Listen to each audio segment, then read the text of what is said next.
So narating na namin mula dun sa aming nilakbay sa baba. 25 minutes. Yan.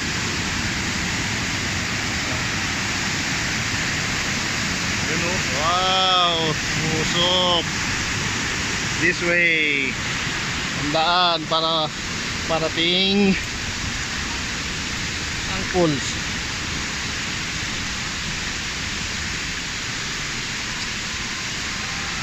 Nakakapagod maglakad pero nakaka-enjoy naman pag narating mo na. Ayan, oh. Wow, daming tao. Wow. Hihuy. Uy. Mambon. Uy, may forever. Ayan, oh. Ayan, oh. May proposal.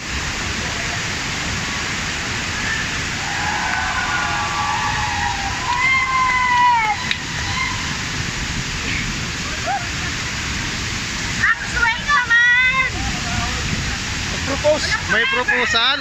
Wala forever.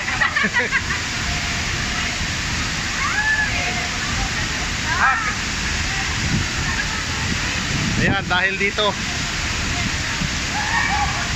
talagang pagod na pagod kami maglakad bago makarating dito sa falls na to. Ayan, oh. Oh.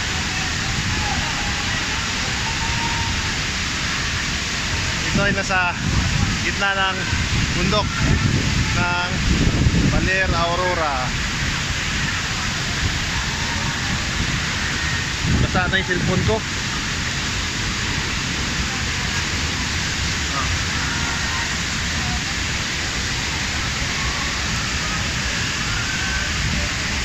Ayan, napakaraming tao dito ngayon para masilayan nila ang kagandahan ng Mother Falls ng Baler Aurora.